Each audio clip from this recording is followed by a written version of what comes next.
And laughter is 10 times stronger than morphine for a painkiller.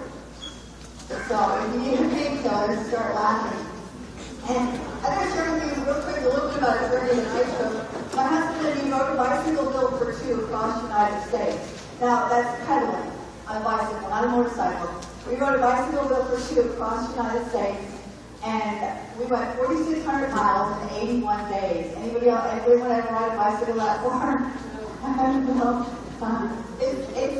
You get to the point where it's like breathing, you don't even realize it. But what's really awesome about it is, as you drive by, you notice things you don't notice in everyday life. In the journey that we take, sometimes we're going so fast and we're listening to so much stuff that we don't enjoy the journey on the way.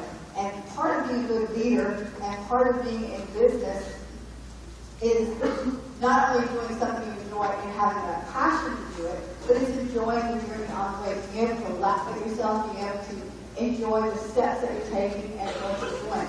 So enjoying the journey on the way is something that is really important. And on this bicycle trip, my husband, let me share this real quick. I had a dream list. Anyone have a dream list here? Oh, guys. Okay, yeah, dream list or a board or a wall that you put your vision on. Well, I had made a list. I said, it's about time to get married. So I made a list of everything I wanted in a husband. And I went to church. And I found him. And 6 weeks later, we were married. And 6 months later, we gave away everything and sold everything and rode a bicycle built for two across the United States.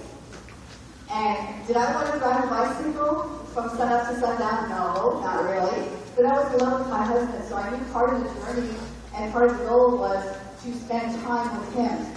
So in order to spend time with him, I had to put aside my preconceived ideas of what it would be like and take that journey. And one of the things that I was very afraid of was bears. Anybody afraid of bears? Yeah. Well, I have a reason to be afraid of bears. My father, we go camping in Smoky Mountain, and my dad was a bear magnet. Everywhere he went outside of sitting by the campfire, bears chased him. He had to carry 2 metal poles with him. And every time he stepped away from the campfire, he had to bang those metal poles together so that the bears knew he was coming, because if they didn't, they'd be chasing him. And so my life every summer was growing up seeing my dad getting chased by bears, so I was afraid of bears.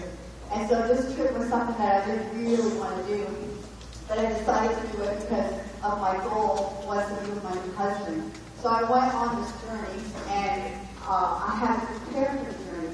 Just like you have to prepare for getting out of high school, you have to make lists of what you're going to do, what you want to be, what your dreams and visions are, and how to get there. And I'm sure you probably all heard of all of that before, so I'm not going to really go over that. But I had to decide if my journey was going to be joyful or if it was going to be filled with fear, thinking about bears. And I had to prepare for it. I had to get up 4 or 5 in the morning, sort of like today, and get out in the cold and pedal a bicycle along the Strand in California with sand hitting my face and just making it like sunburn early in the morning and practice riding a bike for a couple weeks. And then we went on a journey. And I had to prepare for that journey. So the first thing that I was going to share with you was prepare for the journey and have fun on the journey. All we have is every day. Enjoy every day as you're going along. Enjoy the journey. And the second thing that I want to share with you is love yourself. How many of you guys, maybe I should ask her if your hands on that one. First of all, I want to share a statistic with you. Everybody look at the person to their right. Okay? Now look at the person to your left. Okay, get a good look at them. Because the statistics show that one person out of every 3 people is ugly. So that means the person to your right is pretty good, the person to your left, that means you're the ugly one.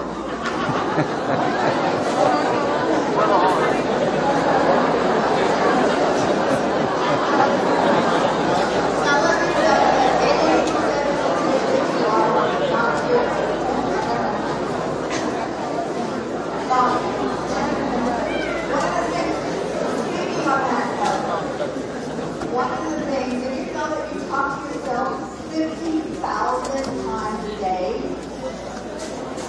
50,000 times a day. Now, when you just look at that person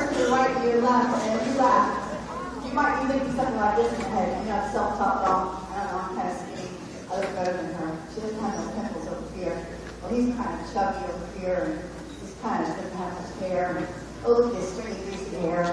I don't know. You self-talk about yourself and other people in your head.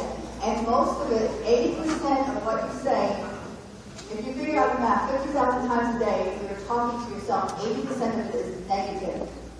Now, I'm sure that's not true with you because you guys are excited and having a good time, and you are leaders, and you're having a fun time. But there is a 80% is negative. So the thing that I want to share with you is be careful what you listen to and what you hear and the talk in your head, because you're not the person that you think you are in the negative sense. You're so much more special. Now, I want to ask a question. How many of you guys here have goals? Raise your hand. You have a goal.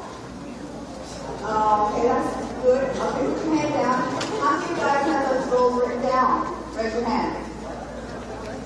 Okay, put your hand down. Now, how many of you guys have those goals written down on you right now? Oh, okay. One person. Let's give him a hand. Here's Ryan.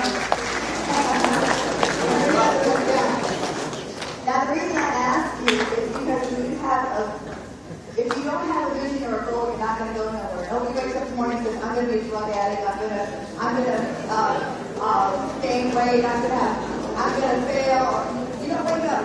If you don't have a plan, you don't go anywhere. So I'm sure most of you know you have a plan, and you need to have a plan. But you know what? You need to write it down. And then you need to take that plan and you need to speak over it. You need to say that plan out loud.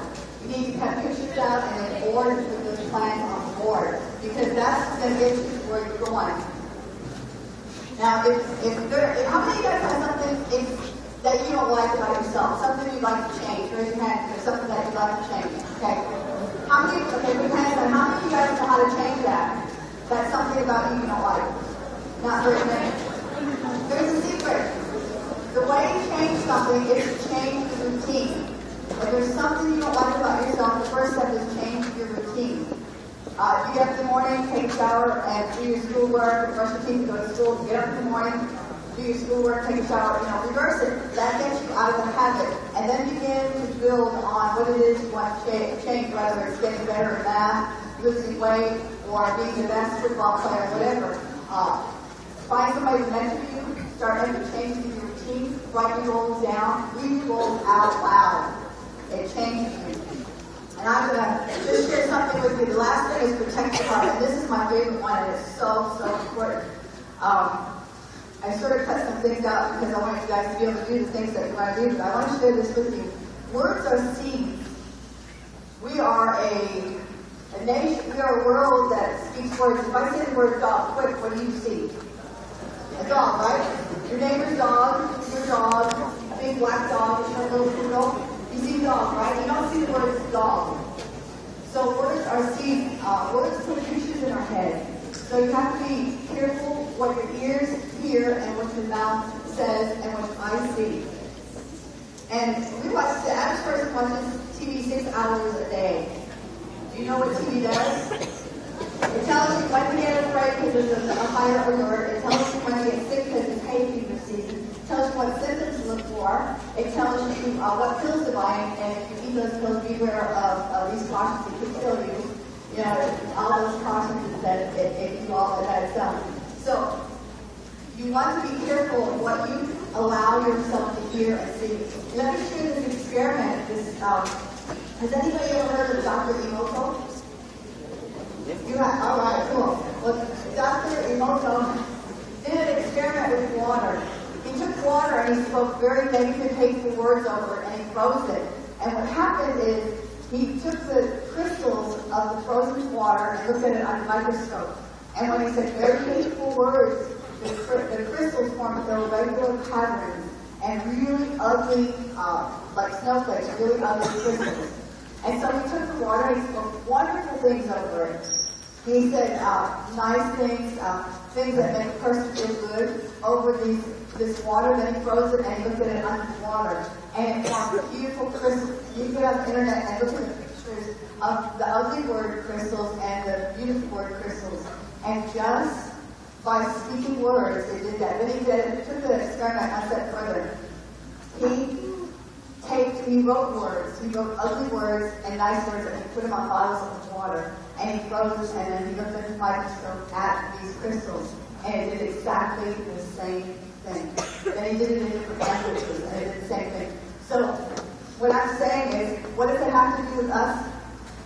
Does anybody know what percent of your body is water? 70%, right. So 70% of your body is water, and scientifically speaking, water reacts to words that you say or speak. What do you think happens to your body when you allow somebody to say negative words over you like, I'm worthless, I'm no good, I can't do it. You'll never be down to your father, you're like your mother. When you allow people to speak those words over you or say words like that over you or yourself, negative words, your body physically reacts just like it reacts to laughter and it promotes healing. Your body, your mind automatically draws to you what you think about, what you speak. So words are seeds, so don't allow anybody to speak seeds, words over you that are negative, that will take away your joy. If you have a vision to be the best football player or a business leader in whatever your passion is, don't allow somebody to take away that passion and joy. If you allow them to take that away from you, they're taking your dream, they're controlling you. Now, I would like, well,